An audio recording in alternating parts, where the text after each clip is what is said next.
आज के CBS class में मैं आप सभी का स्वागत करता हूँ।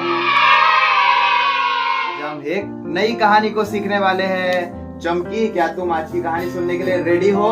हाँ, मैं रेडी हूँ। आशा करता हूँ कि आप सभी रेडी होंगे। जैसे कि हमने पिछले सप्ताह देखा कि परमेश्वर की प्रतिज्ञा के अनुसार हमारे उद्धारकर्ता प्रभु यीशु मसीह का जन्म चरनी में हुआ और बहुत सारे चरवाहा प्रभु यीशु मसीह को देखने के लिए वहां पर आए थे। लेकिन आज मैं आपको उसके आगे की कहानी बताना चाहता हूँ जो बहुत ही इंटरेस्टिंग है। चमकी, क्या तुम सुनना चाहोगी? हाँ, मुझे कहानी सुनना पसंद है।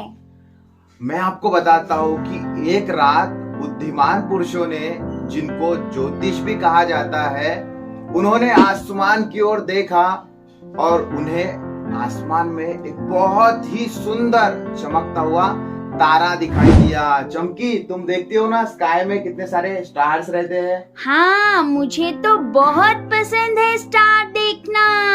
हाँ, उन बुद्धिमान पुरुषों ने भी आसमान में एक बहुत सुंदर तारा देखा, जो तारा इतना चमक रहा था जैसा तारा उन्होंने पहले कभी नहीं देखा था। इतना सुंदर वो तारा उनको दिखाई दिया।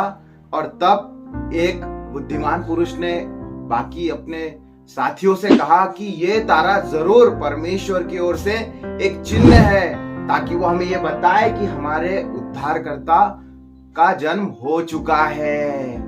ओह, वो तारा उन्हें कुछ बता रहा था।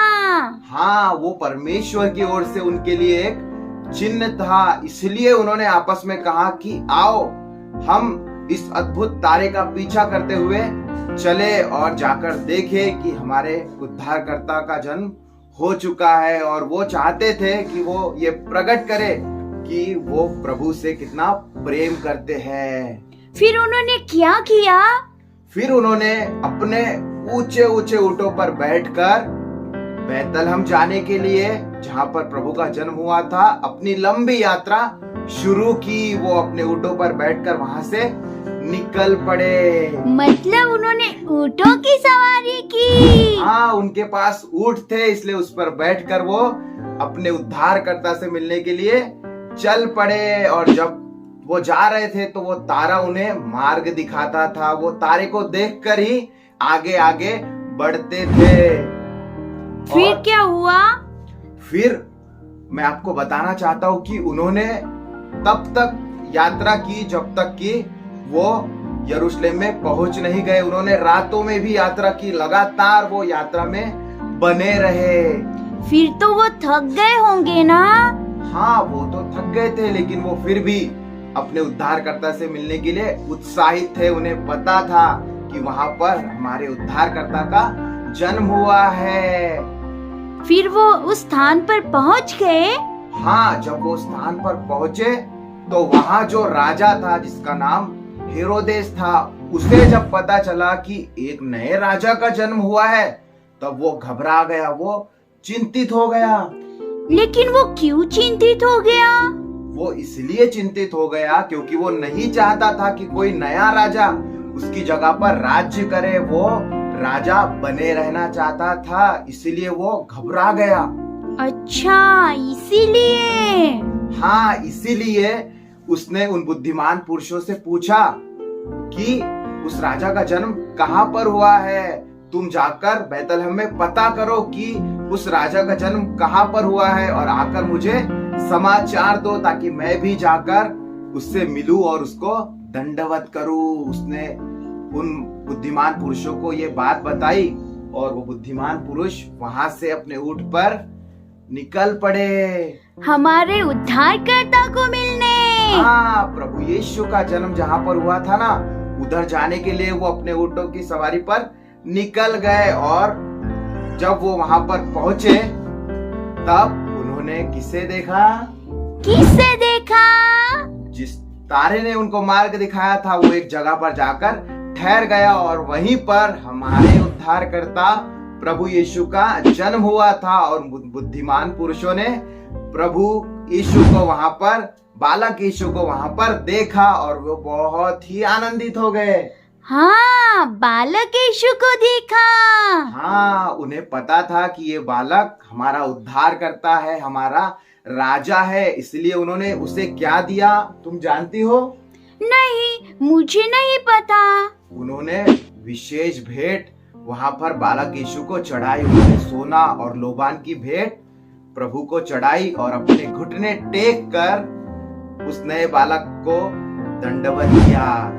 ओह, मतलब उन्होंने बहुत सारी भेंट वस्तुएं लाई थी। हाँ, उन्होंने बड़े बड़े गिफ्ट्स लाए थे क्योंकि वो प्रभु से प्रेम करते थे और अपने उद्धारकर्ता को देखकर वो बहुत ही आनंदित थे, इसलिए उन्होंने भेंट चढ़ाई और उसे दंडवत किया।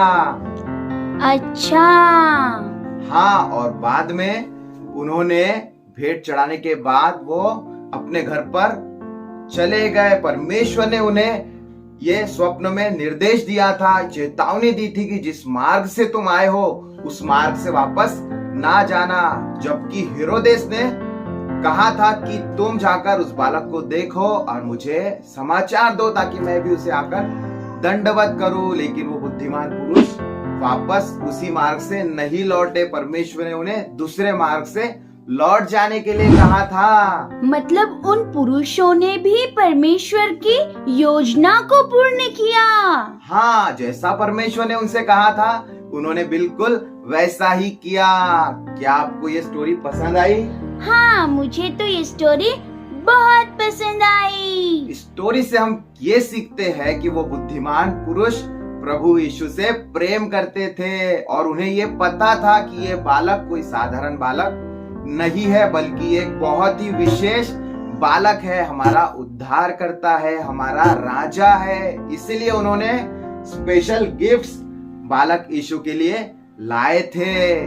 वैसे ही परमेश्वर भी हमसे प्रेम करता है। तुम्हें पता है चमकी, परमेश्वर हमसे प्रेम करते हैं? हाँ, मुझे पता है कि परमेश्वर हमसे बहुत प्रेम करते हैं। हाँ, और जिनसे हम प्रेम करते हैं उनको हम क्या देते हैं? गिफ्ट्स। यस, बिल्कुल, हम उन्हें गिफ्ट्स देते हैं। उसी प्रकार परमेश्वर ने हमसे प्रेम किया और हमें बहुत बड़ा गिफ्ट दिया है। क्या चमकी, तुम जानती हो वो गिफ्ट क्या है?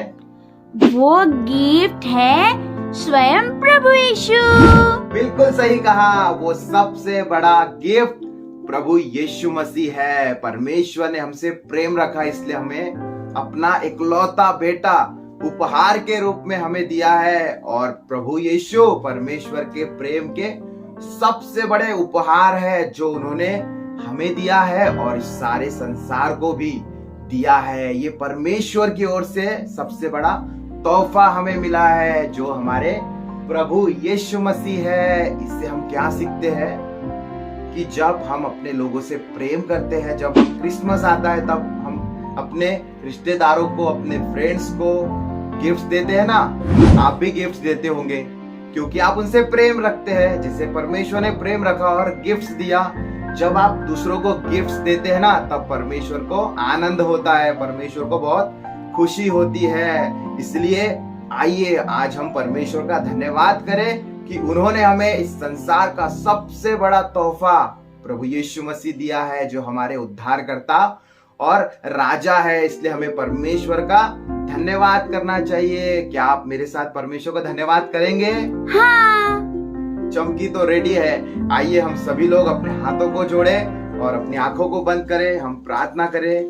Thank you lord. प्रभु जी, हम धन्यवाद करते हैं कि आपने हमें संसार का सबसे बड़ा गिफ्ट दिया है, प्रभु यीशु मसीह को दिया है, क्योंकि आप हमसे प्रेम रखते हैं। इसलिए आपने हमें छुड़ाने के लिए अपने पुत्र को भेजा है। प्रभु यीशु मसीह हमारे उद्धारकर्ता और राजा के लिए हम धन्यवाद करते हैं। हमारी मदद कीजिए कि हम भी अपने प्रियजनों को, अपने रिश्तेदारों को, अपने दोस्तों को गिफ्ट्स देकर आपका प्रेम बता सके और आपस में प्रेम रख सके।